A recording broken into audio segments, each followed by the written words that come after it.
una vez más a Lightchain. Cada testimonio es único, es una experiencia que nos lleva más cerca a Jesucristo. Esos encuentros sobrenaturales no debemos dejar en secreto, no nos debemos callar, sino difundir en el mundo entero.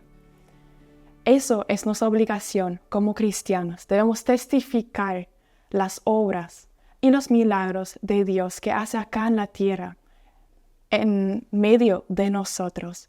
Solo Jesús puede darnos un propósito celestial y debemos testificar eso.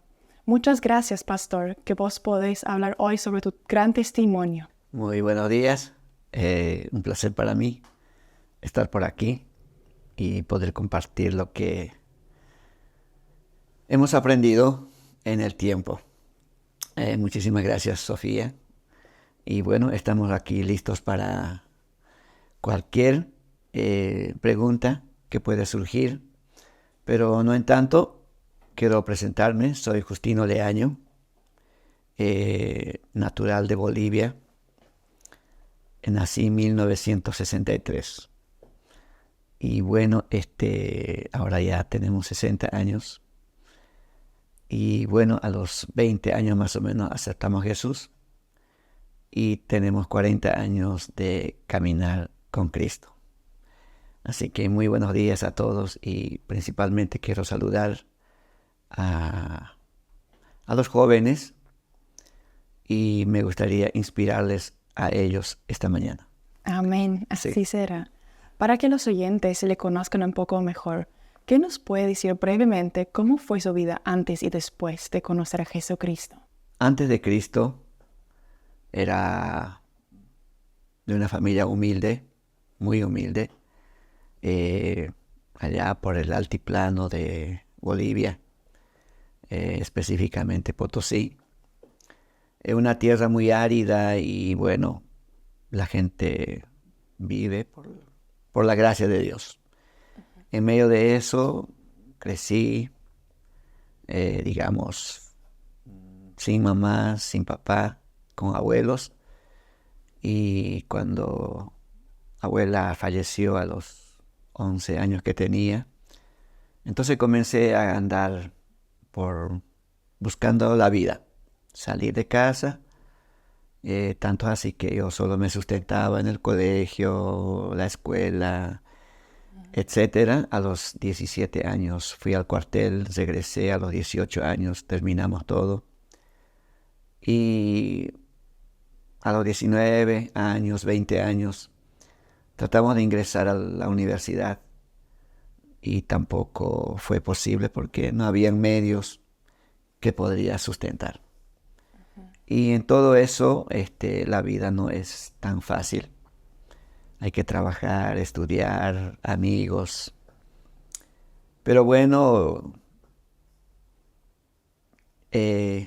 había leído un texto de la Biblia, creo que cuando tenía 14 años, San Juan capítulo 3, versículo 8, donde dice, el viento sopla de donde quiere y no sabe a dónde va. Para mí eso era una poesía, pero a lo largo de los años eso fue haciéndose carne. Y te puedo preguntar, Sí. ¿por qué vos no tuviste padres en tu poca infancia? ¿Por qué tus abuelos te acogieron en ese tiempo? Mi mamá fue a trabajar y mi papá creo que murió en una de las enfrentaciones cerca de Argentina, no sé muy bien la historia, pero mamá fue a trabajar a Cochabamba y yo me quedé con abuelos. Entonces ella no regresó, o sea, venía esporádicamente cada cumpleaños más o menos. Y después ella volvía, entonces yo siempre con la abuela. ¿Y quiénes fueron tus, digamos, ejemplares, tus personas a las quienes vos te acogías emocionalmente, te acercaste? Si vos no tuviste en ese sentido padres cerca, tus progenitores, en ese sentido que te dan ese refugio emocional. Creo que mi tía y mi abuelo y mi abuela, nada más. Y como ellos ya tempranamente también fallecieron, entonces me quedé casi solo. ¿Y cómo te pudiste autosustentar con 11 años? Es muy poca la edad. Sí, y yo viajaba yo vivía en una zona franca, Uyuni, en Bolivia, y me iba a trabajar, llevar las maletas de la gente en el tren, viajaba en tren, encima del tren, me iba hasta la frontera y traía cosas. Cuando no tenía pasaje entraba debajo de los asientos para esconderme y no pagar el pasaje. Bueno, toda esa aventura, ¿no? Y así me ganaba la plata. Y sábado y domingo y de lunes a viernes a la escuela. ¿Y vos no tuviste hermanos? ¿Fuiste hijo único o...? Como de mi madre, sí. Un hijo único. Y luego mi madre, por supuesto, más adelante, cuando yo tenía 12 años, se casó con otro hombre. Y de la cual tengo 5 hermanos. Viven hoy todavía. ¿Y hoy en día, hasta hoy, tienes contacto con ellos? Muy poco, que digamos. Pero sí hablamos así, pero no mucho.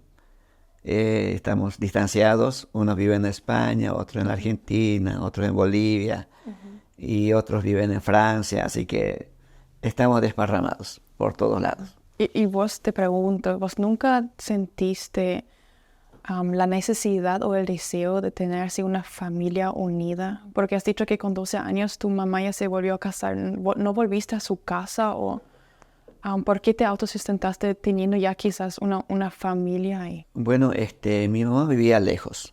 Cuando ella se casó vivió en otro lugar. También no se podía ir porque ella tenía otra familia, otros chicos. Yo no simplemente me quise estar solo por ahí. Entiendo. ¿Y cómo te fue en la escuela entonces? ¿Vos te pagaste todas las cuotas, las matrículas o tus tíos le ayudaron? ¿Alguien, no sé, tuvo esa figura paterna o materna en tu vida después del fallecimiento de tu abuela? No, nada. Mis tíos esporádicamente me ayudaban y yo prácticamente me sustentaba todo el tiempo. Y debido a eso, que no tuve ese vínculo familiar, cuando conocí a Cristo yo dije, tengo que tener una familia. ¿por qué anhelaste eso? Claro, porque yo no viví eso. El otro día mi hija mayor me pregunta sobre cómo estoy, ¿verdad? Y yo dije, bueno, nunca tuve familia de niñez, pero ahora sí tengo, ustedes son. Y ella se puso a llorar. Sí, bueno, Sí. claro. Yo conozco tu familia y sé que es una muy linda relación que tienen. Vino también encima lo del Instagram. Entonces, al encontrar a Jesucristo con 20 años, ¿cómo es que fue hasta ahí? Digo, ¿cómo fue el camino hasta que llegar hasta conocer a Jesucristo? Como si tú solamente leíste un verso bíblico. Nunca entraste en una iglesia, nunca creciste a conocer, no sé, un entorno cristiano o católico o algo. La religión nunca me interesó. Era un poco muy apático a eso. Y tenía 15 años y mi mamá me llamó para hacer la confirmación. Y yo le dije, no quiero. Y seguido de eso hubo una pelea en casa de mi mamá y no quise y me fui al cuartel. ¿Y por qué rechazaste la religión? Ay. No sé, no me parecía tan bien. Lo interesante es cuando yo vivía en Cochabamba, de Potosí a Cochabamba, y conseguí un trabajo allá. Y un día yo estuve caminando por la calle y me encontré con unos bandidos. Y los bandidos me pegaron porque yo cruzaba por allá. Y vino la policía, me llevó pensando que yo era bandido también. Entonces me quedé en la celda una noche y dije, yo dije, si Dios existe me tiene que sacar de acá. Yo porque yo no hice nada. Creo que fue eso, digamos, un intento Un momento de de saber quién era Dios.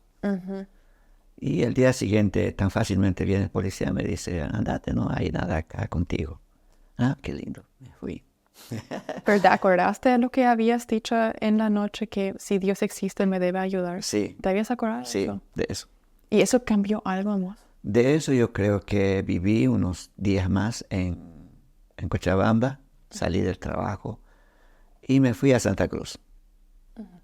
Santa Cruz, comencé a trabajar allí, como te había dicho.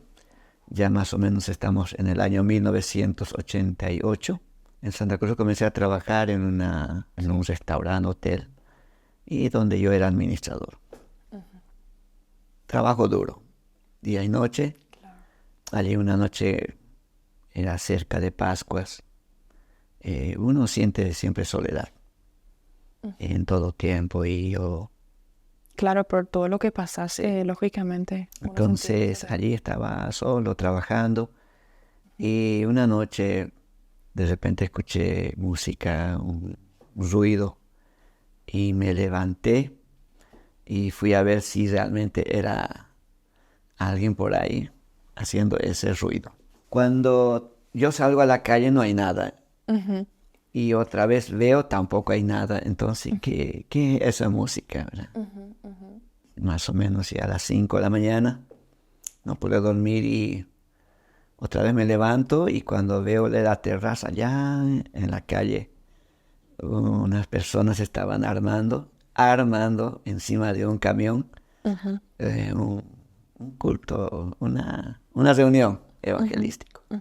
Y yo creo que Dios usó alguna música solo para mí, solo para que me levante y vaya a ver eso. ¿Y cómo es que te impactó esa música? ¿Qué hizo en vos? Mira, tan impactante, cantamos esa mañana, saliendo el sol, el mensaje claro, que el Señor nos ama. Yo acepté ese cariño, ese amor.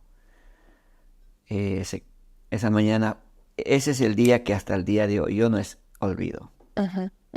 Fue tan impresionante. Yo esa mañana lloré. Pero sentiste que Dios te abrazó con su amor, con su misericordia. Simplemente me llenó. Simplemente me llenó. Yo no puedo explicarte cómo es eso. Pero me llenó. Yo todo el día pasé llorando. Yo no sé si ese tipo de encuentros hay, no hay, pero esa mañana yo dejé el hotel, me fui a buscar una iglesia, encontré un pawichi, le dicen en Santa Cruz, casita de un templito de paja con unos asientos. Así. Y me senté, había un hombre predicando allí y él predicó para mí. Salí. Busqué otra iglesia, me fui a dar unas vueltas, no me fui al hotel, abandoné el hotel. Yo no sé qué y pasó o no pasó. Llegué a mediodía y yo seguía llorando. Es que parece que vos encontraste algo que siempre buscaste en tu vida. Esa llenura, ese amor que solamente Dios puede dar. Era como una flecha directa a tu corazón. Entonces, eso fue, digamos, un encuentro primero con el mensaje de Jesús. Un culto así, de verdad, en la calle. Entonces, a partir de ahí, mi vida cambió. Cambié, ya no quise saber de alcohol, de cigarro, porque los muchachos traían al hotel. Habían varios amigos. Y eso sucedió el domingo. Para mí, el lunes, cuando vino los muchachos con cerveza, con alcohol y cigarro, para mí era un asco. Un asco, literalmente sentí asco. Yo quería vomitar. Entonces rompí relaciones con todos. Con todas tus amistades, con digamos, todos. antiguas. Y luego salí del trabajo de ahí. Estuve unos días y me dirigí hacia Yacuiba. Sería Yacuiba, sur de Bolivia. Me fui en un tren carguero. Llegué a Yacuiba, yo no conocía, pero se decía a la gente que había progreso en Yacuiba. Y me fui en un tren carguero, llegué en 3 días, sin comer, sin tomar agua. ¿Pero eso lo hiciste por ayuno o lo hiciste No, porque no tuviste? No tenía dinero. Salí del hotel sin dinero. Dejaste entonces todo como dice Todo, la Biblia sí. y le seguiste a Jesucristo con tu propia cruz. Y así me fui. Ajá. Bueno, me fui a buscar en Yacuiba. Llegué a Yacuiba, no conocía tampoco. Y cuando estaba caminando en Yacuiba me dice un hombre así, ¿quieres trabajar? Sí, le dije. Trabajé, allí me quedé. Y por la tarde ya tenía comida. Ujú, Y por la tarde estaba dando la vuelta en una ciudad chiquita, Yacuiba, ujú. bien chiquita. Y me senté en una casa de construcción, en un techito así. Estaba sentado a las 3 de la tarde. Y alguien de arriba me mira y me dice, ¿qué haces? Me dice. Ah, y estoy aquí descansando. ¿Querés agua? Sí, baja. Y había sido una iglesia donde yo estaba sentado. ¿No querés entrar? Sí. Ujú. ¿Querés bañarte? Sí. ¿Querés comer? Sí. ¿Vamos a ir a orar? Sí. Sí, como que Dios provee de todo. Sí, o sea, Unió los puntos, perfectamente. simplemente, ¿verdad? Ujú, Que yo no sabía. Trabajé en Yacuiba en una panadería, me fue muy bien. Me iba a los cultos los domingos y Reforzaste tu fe entonces ahí ahí, comencé ya. cuando ya te nutriste no solamente con leche, sino que se hacía con comida sólida, Sí, que sí, te estaba ya. formando en la fe. Entonces ya eso era mi iglesia, Ujú, movimiento cristiano misionero. ujú, Y entonces trabajaba, comencé a trabajar y final de año dije me voy ujú. de Yacuiba, me voy a ir a estudiar en Santa Cruz. Voy a hacer economía. Muy bien, voy a ser economista. Bueno, La última noche de diciembre, que fue un domingo, el lunes hay tren para irme allá. Me fui a trabajar, me accidenté y no me fui a Santa Cruz. Vino el pastor a visitarme, la iglesia, me quedé y a partir de ese momento hasta el día de hoy nunca más dejé el culto ni la iglesia. Fui a vivir a la iglesia. Cuando yo iba al culto, yo me sentaba atrás ujú, y el mensaje siempre era discipulado y misión ujú. en ese corto tiempo. Eso no es para mí. Pensaste al Claro, principio, por eso me quería ir de Yacuiba a Santa Cruz a volver. claro. Parece que el pastor solo para mí predicaba misión, Ujú, discipulado, discipulado, misión, todos los cultos. ujú, Qué ujú, impresionante era eso. Y yo ujú. no entendía eso. Dios truncó ahí mi viaje a Santa Cruz, no me fui, me quedé en Yacuiba. Y en marzo tomé la decisión de bautizarme. Y Ten- en ese día llegó un pastor de Argentina, Juan Carlos, un evangelista. ujú. Y yo del accidente había quedado así, no podía abrir mi mano. Estaba así, Cerrada. así sano. Entonces yo tenía que ir a la Argentina a hacer una operación, tenía que ir al hospital. Y donde llegué, a la iglesia. La iglesia me acogió y todas las mañanas yo me iba al hospital para solicitar la operación, Sí. hablar esto, el otro, todo. Hay un puente, la Valle, así como el puente de Amistad en Ciudad del Este y Foz. Hay un enorme puente, la Valle, ahora es muy lindo. Y la gente cruza así. Ujú. Yo volví a las 3 de la tarde más o menos del hospital. Cuando crucé, yo veía a la gente literalmente entrar al fuego Con tus ojos con los mis viste. ojos. Literalmente veía. Ajá. Y en ese momento vino una voz tan fuerte, me golpeó. Ujú. Me dice, a tiempo y fuera de tiempo debes predicar. Yo era nuevito en el Señor, no conocía la palabra, Ujú, ujú. pero eso yo sé que está escrito. Claro. Y me dice, a tiempo y fuera de tiempo. Y yo comencé a llorar en el puente. Ujú. Y en el puente comencé a predicarles, Cristo les ama.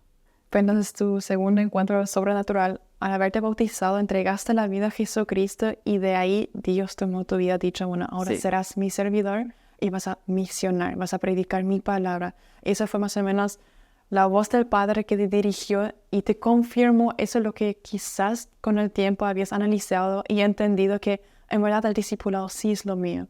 En verdad misionar sí es lo mío. Y Dios se dirigió más o menos en esa vía de misiones evangelísticas. Y hoy en día sos pastor acá en Paraguay. Así mismo. A tiempo y fuera de tiempo. Y ese golpeó toda mi vida. Cambió, transformó. Y tanto es que eso me ayudó a vivir por la fe. Bueno, después de Jujuy, volví a Bolivia decidido a servir al Señor. 100%. Ya no pensé en trabajar ni en estudiar. Absolutamente nada. Mi chip se cambió. Totalmente. Reemplazado por uno nuevo, entonces. Sí.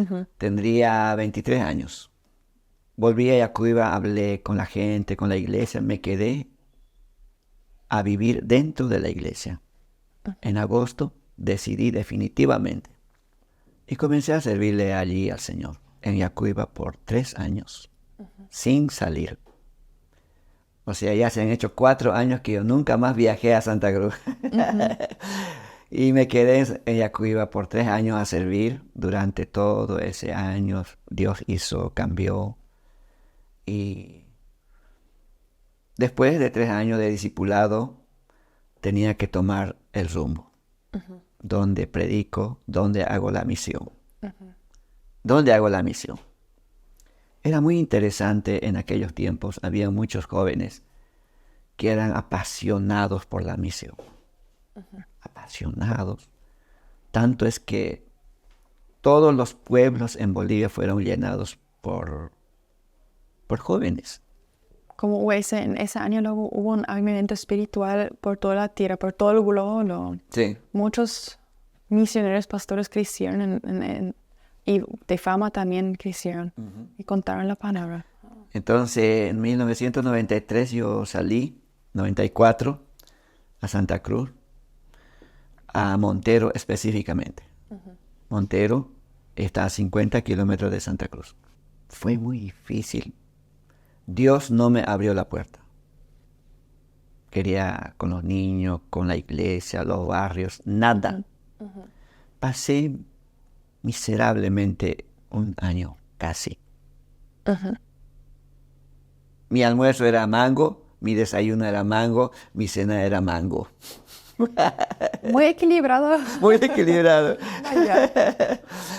Y en eso llegó un misionero de San Pablo que no podía hablar castellano. Nos encontramos en Santa Cruz en un encuentro. Y ¿qué haces? Estoy acá. Y me dice, ¿quieres ayudarme el domingo? Sí, claro. No me se abría por ningún lado para mí. Entonces comencé a ayudarle esa semana. Hay otra pequeña ciudad de Santa Cruz llamado Pailón. Fuimos allí a hacer un culto evangelístico. En ese un hombre vino en la noche y me dice, mañana quiero hablar contigo, ¿ok?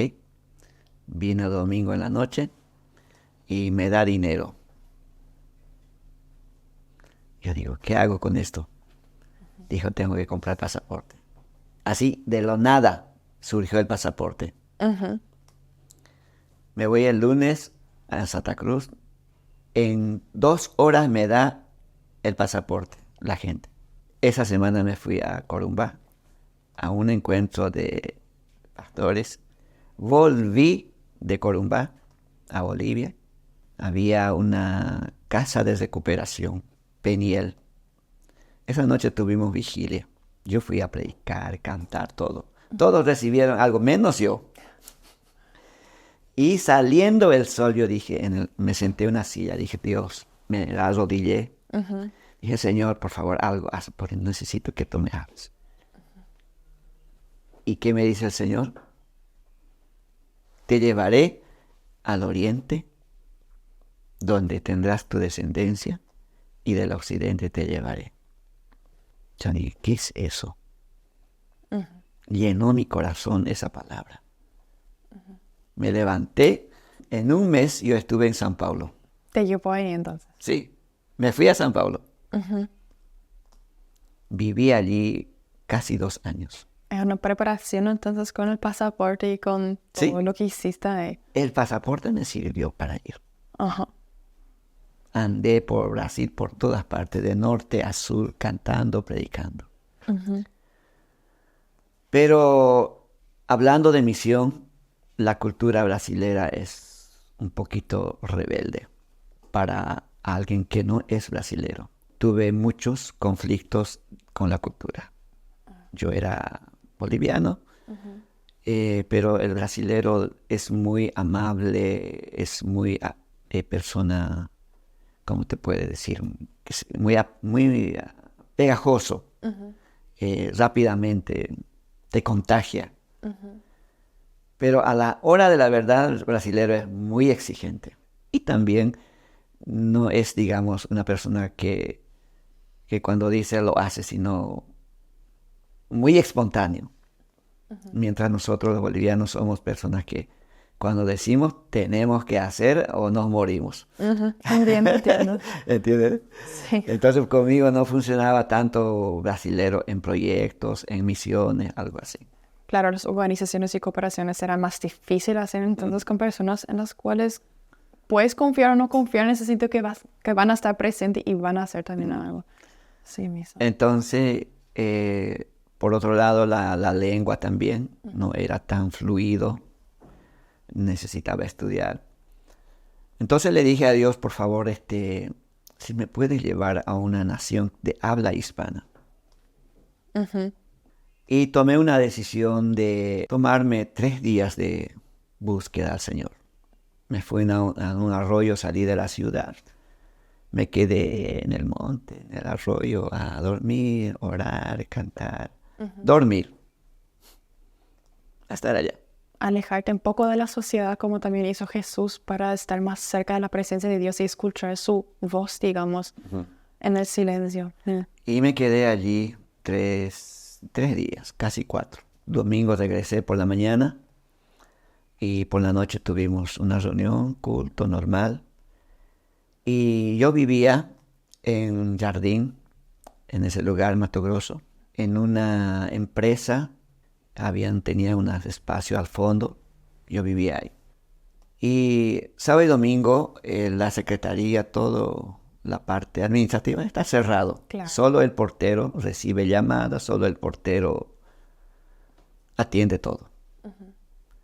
Todos los teléfonos comienzan a sonar a las 4 de la mañana.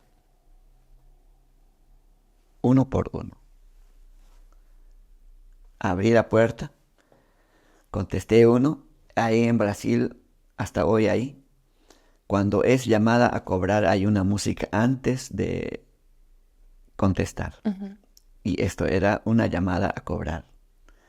Levanté el tubo y contesté y había una música. Entonces esperé para que venga la voz.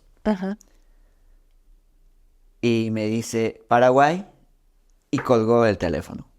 Vaya. ¿Y qué pensaste en ese momento cuando escuchaste eso, Paraguay?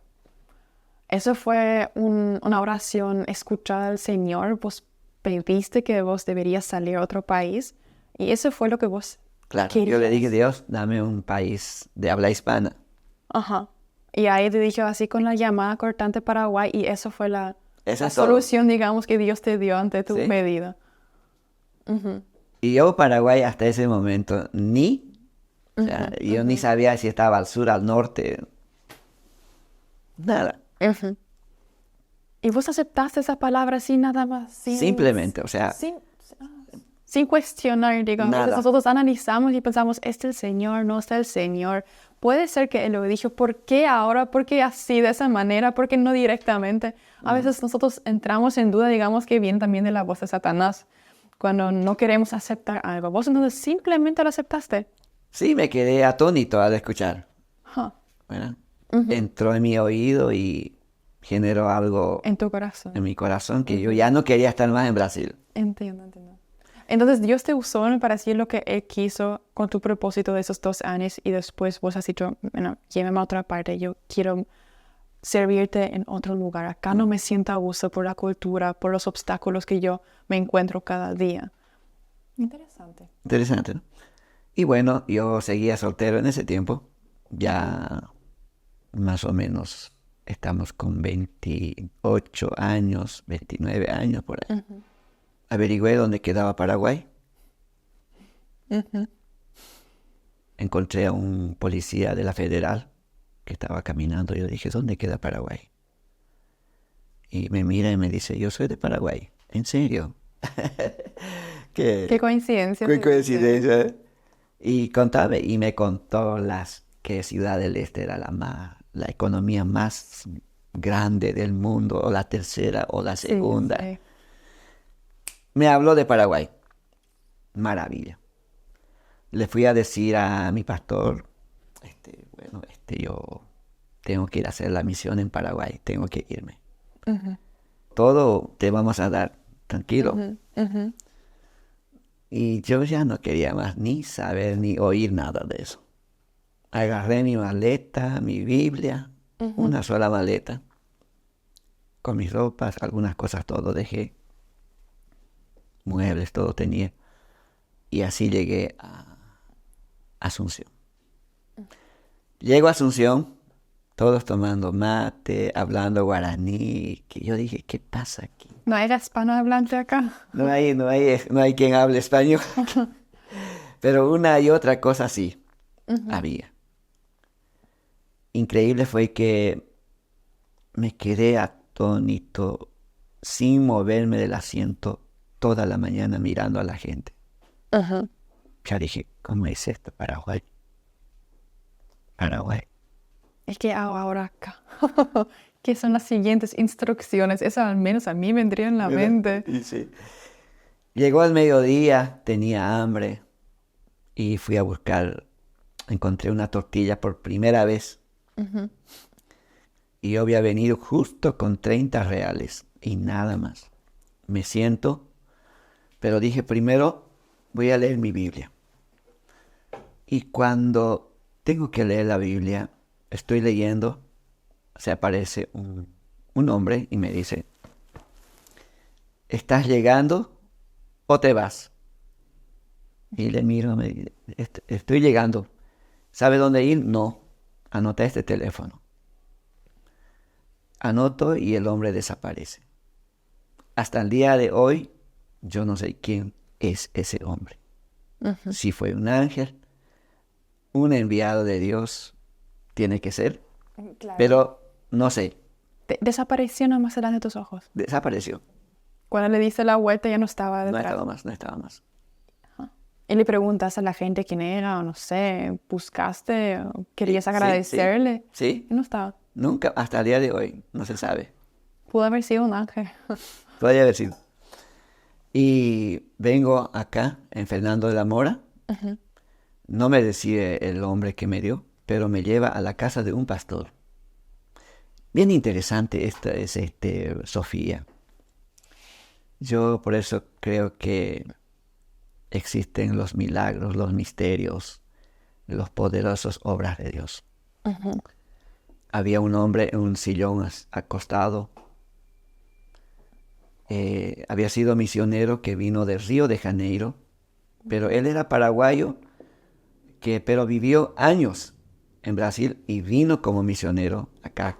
Uh-huh. Estaba haciendo la misión en Fernando de la Mora. Y cuando llego allí, él estaba solo.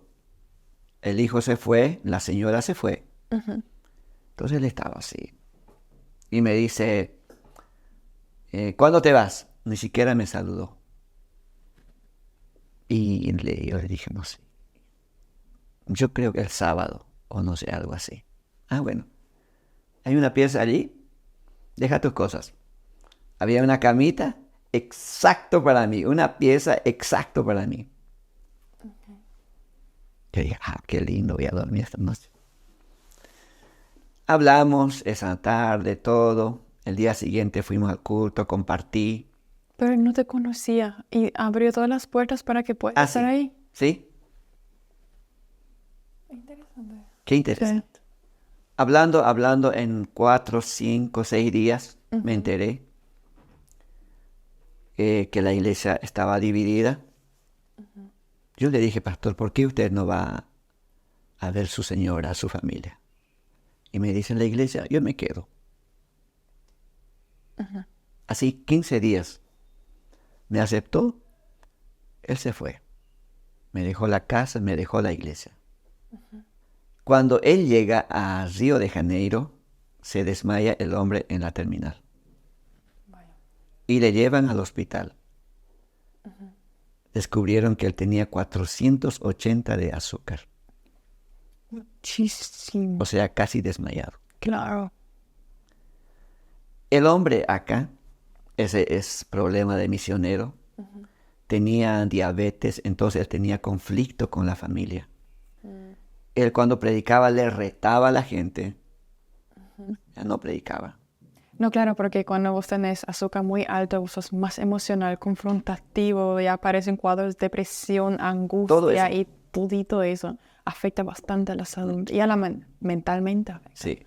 Y el médico le dice en Río de Janeiro, tú no llegabas hoy, te morías. Ah, sí. Hizo todo perfecto Dios, conectó todos los puntos para que él pueda estar en el hospital y vos puedes otra vez restaurar la familia de Dios en la iglesia. Sí. Imagínate esa conexión. Increíble. Me trae de Brasil. Solamente Dios puede hacer eso. Esas cosas. Así mismo. Él no tenía contacto con la familia porque la mujer le abandonó por ser tan nervioso. El hijo le abandonó. Sí. Y cuando estaba en el hospital, toda la familia fue obvio, ¿verdad? Ahí se reconciliaron. Se hicieron las paces en Brasil, se hicieron las paces en Paraguay. En Paraguay. Una en la familia, digamos, biológica, otra en la familia de Dios. Sí. Y él se quedó allí 3 meses. Yo hasta mientras aquí trabajando con la gente, normal. Sí. Nuevito, recién llegado de... Pero ya predicaste. Ya no, obvio, yo todos los días predicando ahí, haciendo la misión. En un templito de madera en Fernando, zona sur. Llega la señora, me trajo tantos regalos, gracias por mi familia, gracias por traer. ¿Sabe qué me dice el pastor cuando llega? Me dice, una semana antes que tú llegues, yo me soñé, me dice, ¿qué soñaste? Que alguien me cubrió con una bandera boliviana. Y él pensó que se iba a ir de misiones hacia Bolivia. No era eso, sino que era que un boliviano iba a llegar. Protegerle. Esa es la protección, claro, ¿Sí? El manto de la bandera boliviana. Qué interesante. Entonces, él luego ya sonó lo que va a pasar. Por eso abrió las puertas también después cuando vos apareciste en frente de su casa y buscaste un lugar para dormir y todo. ¿Quién lo hace eso? Y solamente Dios. Y son demasiado coincidentes. Eso se puede decir hoy en día son coincidencias nomás que pasan, que suceden. Pero en verdad, si hay múltiples de coincidencias, uno detrás de otro sucesivamente, ya se puede decir que es un milagro. Un milagro, un camino ya predestinado por Dios para tu vida. Y posteriormente a eso, cuando vos ya probablemente tomaste el cargo de pastor en la iglesia, ya estuviste en cargo de predicar, de enseñar. ¿Eso vos quedaste en la iglesia o te fuiste a otro lugar para misionar? ¿Hubo un movimiento también ahí? Bueno, cuando él llegó, volvió otra vez, ya vino con la familia. Y él vino para quedarse un buen tiempo y volverse definitivamente a Brasil. Ah, bueno. Entonces la iglesia quedó sola. Entonces yo, en ese periodo, cuando él estuvo en Brasil, yo acá solo, tomé contacto aquí con Oberira, en ese tiempo Arnoldo Vins, y había otros pastores. Entonces yo comencé a venir acá, a la radio, a hacer consejería, comencé a estudiar. ¿Consejería de qué? Porque hay Consejería familiar. Yo no sé si te acuerdas. Consejería familiar, si vos tuviste, digamos, en tu pasado nunca una familia estable, era más o menos distorsionada. ¿Por qué vos dijiste, sí, yo quiero ser un consejero familiar? Porque el trabajo pastoral o de misiones tiene mucho que ver con eso también. Claro, como Mucho tiene dicen que ver. en Timoteo también dice que el pastor o los diáconos o los funcionarios, digamos, estables cargándose de la iglesia deben tener una familia porque es un reflejo a lo que ellos tratan a los de la iglesia, a sus prójimos, digamos. Entonces yo tomé, digamos, la materia consejería familiar como un tema muy importante. Tanto es que yo escribí acerca de eso y también de la familia. Como yo no tuve familia en la infancia, no tuve. Entonces, cuando yo ya llegué a Cristo, vi muchas familias, buenas familias. Entonces yo dije, también tengo que construir una familia. Entonces me interesó el tema de familia y eso automáticamente te lleva hacia la consejería. Okay. Y leí cientos de libros en cuanto a la familia y el rol de una mujer, de una esposa. Claro. Entonces yo al matrimonio entré ya sabiendo en teoría casi much cosas. Es que eso es lo que dice también Salomón. La sabiduría y el conocimiento es una cosa, pero la experiencia ya es la propia carne. Sí. Y eso de la propia carne, la propia experiencia, vos aún en ese tiempo no tuviste. Así que la teoría ya tuviste todo. Sí. Una imagen perfecta de una familia, pero no lo que en verdad se trata en la vida real. Sí, sí. Entonces Dios te dio una mujer, claro, sí. ¿Y cómo pasó esa unión? Y en ese tiempo yo salí de Fernando, el pastor se fue, yo vine aquí al Bañado a trabajar en una iglesia, en el Bañado, Sur Santa Ana. Un lugar muy conflicto. Y yo venía desde allá hasta aquí caminando al Instituto Bíblico. No teníamos dinero. 3,000 guaraní era la ofrenda los sábados y domingos. Eso tenía que aguantarte para comer todos los días. 3,000 guaraní. Es muy poco. 1,000 guaraní, 500 guaraní por día tienes que comer. Vaya. Bueno, no sé la influencia de antes, pero ¿se pudo comprar algo por 500? ¿O? Por 200 guaraní, una verdura, por otros 200 alguna cosa. O sea. Era escaso, digamos. Así. Difícil. Pero eso no fue, digamos, mucho tiempo. Primeros meses yo pasé eso. Después el Señor comenzó a bendecir abundantemente. Abundantemente. Simplemente abundante. Nuestra iglesia es una iglesia brasilera, donde venían muchos misioneros brasileras, o sea, es una misión brasilera. Y dentro de eso yo me congrego y al mismo tiempo en el Bañado y a otro, mi trabajo hacía acá en el Mercado 4 vendiendo ropa. Yo dije, tengo que vender ropa porque con 3,000 guaraní no vas a vivir. No. Y bueno, y Dios abrió esa puerta del trabajo también.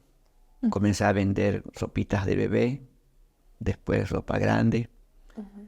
Yo no sé. Yo era el único que vendía en el Mercado 4. El resto todos se quedaban así mirando. Yo no sé, yo no entiendo eso. Para que la gente venga. Mirando nomás. Pero yo sabía exactamente, por eso el trabajo no puede impedir. De lunes a viernes yo hacía mi trabajo. Sábado cerraba, domingo cerraba. Y la gente me decía, ¿por qué es la gente donde más viene a comprar? No, yo sábado tengo que ir a hacer evangelismo, tengo que ir a la hora feliz, domingo tengo que tener culto, tengo que visitar a la gente. Las prioridades. Claro. Tenés muy claras. Eso tengo que hacer, eso no. Pero el lunes yo estaba a las 4 de la mañana en la venta. Y yo abría el primero y la gente venía, solo me compraba a mí lunes, martes. Yo terminaba todo lo que tenía. El resto estaba mirando así. En ese tiempo conocí a Eli. Ella vino de Brasil. Estaba en otra misión, también brasilera.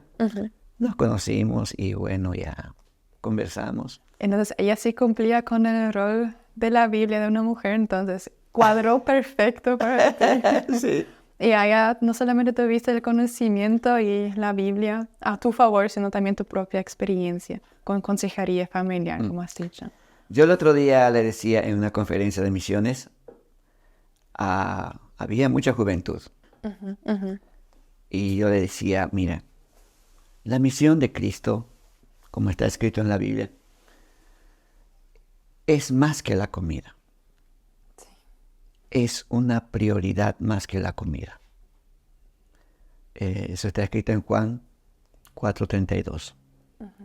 Cuando Jesús fue a Samaria, se encontró con la mujer. Los discípulos fueron a comprar comida. Y cuando vuelven los muchachos, le dicen, maestro, rabí, ya te trajimos la comida. Y Jesús sigue hablando con la mujer. Y luego Jesús les responde, mi comida no es esto, sino mi comida es otra. O sea, la comida Física. es secundario. Primero es la misión. Del pan de cada día, como Sí. dice. Eso. Entonces la misión es primero. Y yo eso de que la misión sea primero, le decía a los muchachos en la conferencia, que yo me olvidé por hacer la misión, hasta de casarme, hasta de tener una familia. Todos esos años. Me olvidé. No sé si me olvidé o sea, no era prioridad para mí, aunque yo quería esa parte. Así mismo. Y en verdad, acá lo que tu vida, al menos ahora me entró en la mente y abrí ahora la Biblia directamente enfrente de tus ojos. Y me parece que eso es igualito a lo que Pablo más o menos pasó. Vos pasaste durante toda tu vida, desde joven hasta el día, bueno, hoy ya no más, pero hasta un cierto tiempo. Y era en 2 Corintios capítulo 11, 27 dice, en caminos muchas veces, en peligros de ríos, peligros de ladrones, peligros de los de mi nación, peligros de los gentiles, en la ciudad, peligros en el desierto, peligros en el mar, peligros entre falsos hermanos, en trabajo y fatiga, y muchos desvelos, en hambre y sed, en muchos ayunos, en frío y desnudez. Y eso todo él sufrió para estar con Dios. Y eso también todo pasa desde tu infancia hasta el día de hoy, en ese sentido de hasta hoy en día haces ayuno, hasta hoy en día vos predicas la palabra y tenés la prioridad bien clara puesta sobre todo. Y Dios te dio dando a su manera, en su tiempo perfecto, digamos. Vos siempre querías una familia y Dios te dio cuando todo estaba, digamos, perfectamente vinculado y ha dicho, ahora sí, ya tenés tu familia como siempre anhelaste. Y hoy en día yo conozco tu familia, es una familia preciosa, 3 hijos tenés. Y es una gran bendición de ver el antes y el después de caminar con Jesucristo, cómo Dios te abrió las puertas y el camino milagroso. Si vos ahora tendrías palabras o consejos a dirigirte al público más joven en ese sentido, porque vos has dicho que los jóvenes deben misionar, deben predicar la palabra, ¿qué les dirías con tanta experiencia y con tanto conocimiento que vos tenés adquirido por toda tu vida, todas las aventuras que tenés con Jesús? ¿Qué les dirías exactamente? Bien, el dedicarse a la misión de Cristo, porque la misión es de Dios, no es nuestro.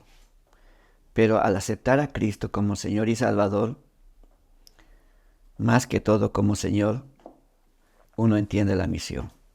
Y la misión no es pérdida.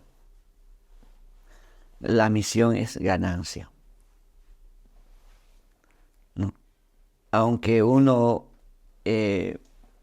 pareciera que está trabajando en nada. Por ejemplo, nunca yo en mi vida he percibido un salario mínimo. Nunca. Toda mi vida trabajé por fe, hasta el día de hoy. Y Dios proveyó. Sin embargo, Dios no me dejó así. A veces Dios me pagó doble, triple. Pudimos tener una casa y tenemos una casa propia. Nos dio lo que queremos realmente. Los vehículos. Y pude visitar Argentina, Chile, Brasil. Vino un predicador y dijo, te daré las naciones por herencia. Yo guardé esa palabra. Y hace poquito, el año pasado, yo recordé esa palabra en San Paulo. Realmente Dios me dio naciones por herencia. Mi primer país de adopción es Paraguay. Es mi país. Porque yo puedo estar en cualquier parte de Paraguay y Dios me va a respaldar. Porque Él me llamó acá. Amén. Mi segundo país es Brasil. O sea, yo llego a Brasil, es mi casa, Ya. donde piso. No tengo que pedir permiso o nada. Se da. Se da, simplemente se da. Y ya sabes manejar la cultura y las diferencias étnicas, digamos, ya conoces el trato social también ahí. Y mi tercer país es Bolivia. Y por último, digamos, Argentina. Yo llego en la Argentina, simplemente es cálido conmigo. Afinidad. Entonces, la Biblia se cumple. Te daré las naciones por herencia. Dice Salmo número 2. Y eso se cumple. Amén. Y yo tengo todavía otras naciones por herencia. Tengo que ir a Alemania, tengo que ir a Bélgica y no sé, tengo que ir. Claro, aún hay tiempo suficiente. Hay todavía. Pero a mí me encanta ver eso porque sinceramente es la primera vez que yo escucho tanta similitud con Pablo que él pasó en su vida. Porque Pablo ha dicho, yo gozaré a través de mi debilidad. Y por eso él había sufrido tanto porque él tuvo los mismos prioridades que vos. Ha dicho, yo pongo a Jesucristo encima de todo y quien viene conmigo viene y si no, no. Yo voy a seguir a misionar en todos los países. Y él recorrió muchísimo. Él era luego el misionero, el primer evangélico en ese sentido de las naciones paganas antes. Dios le había elegido. Y vos tuviste el mismo propósito acá en Sudamérica. Dios te llamó. Es muy interesante. Y pasaste ahora viendo eso. No sé, Dios me dijo la palabra, abre la Biblia ahí y lee eso. Porque en verdad yo veo tanta similitud con eso. Es muy interesante. Y sí. Y hoy en día, teniendo tu propia iglesia en San Lorenzo, ya una familia establecida, feliz, muy linda. ¿Podrías, no sé si analizaste o pensaste en eso una vez, de ver cómo fue tu vida cuando fuiste joven, esos deseos de tener una familia y cómo si ya se cumplió todo? Esas grandes diferencias del antes y después, ¿podrías poner eso en palabras?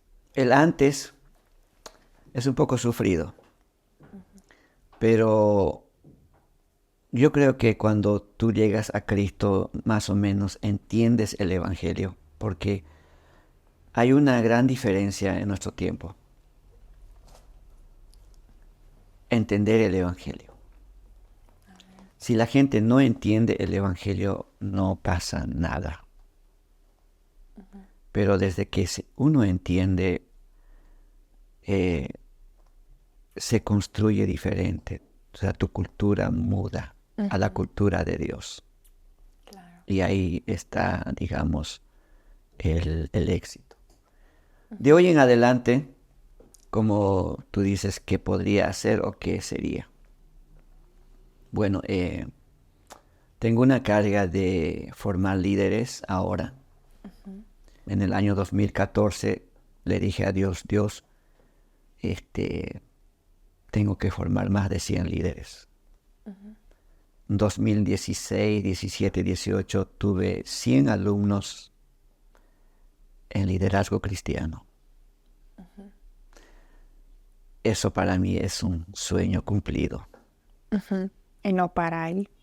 Muchos están en el Congo, están en la Argentina, en Brasil. De esa gente que se formó, están en España, están sirviendo al Señor.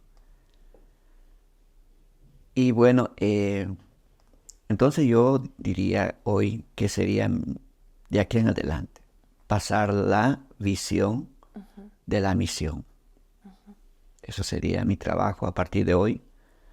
O sea, hasta, claro, pasar la visión para la misión. Amén. Y que, porque sin visión no es posible vivir. Amén. Así es. Sí. Y bueno, así es, hermana Sofía. Sí. Sí, eso. Sí. Una pequeña consulta nada más tengo, o mejor dicho, ¿podrías dirigirte a los jóvenes, también, digamos, a nosotros, también todo el equipo de Light Chain y también los que nos van a escuchar, conociendo también muchos SM, de Concordia, CFA, que están interesados en difundir la palabra y que se encuentren con obstáculos y a veces no ven el más allá después del túnel, no ven la luz y se encuentran así en una situación difícil, digamos? ¿Qué les aconsejarías?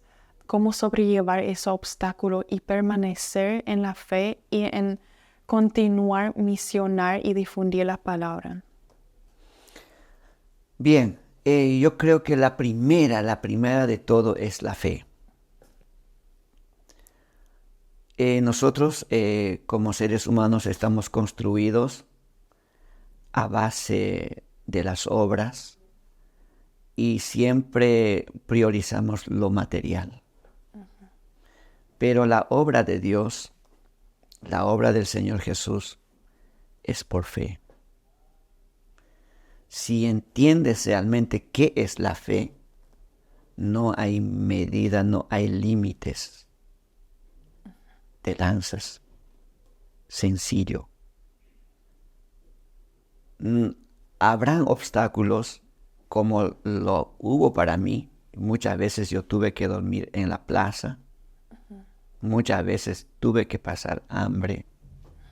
Muchas veces tuve que caminar de noche, de día. Pero la fe es la máxima esperanza de un ser humano. La fe. Por eso se repite en la Biblia. Tantas veces. Tantas veces la fe. Sí. Y eso es la única, la fe, la confianza en Dios. La esperanza que Y tengo. no hay otra. Que cualquier joven, sea señorita, sea joven, muchacho, grande, adulto, si uno mira por lo material, es imposible casi. Pero si uno tiene fe en Cristo, lo material es más fácil. Sí. Es más fácil. Yo por material nunca iba a salir de Bolivia. Nunca iba a llegar a Paraguay. Nunca, nunca, nunca. Pero Dios tuvo otro ¿Sí? propósito. Entonces yo dije, la fe es lo máximo.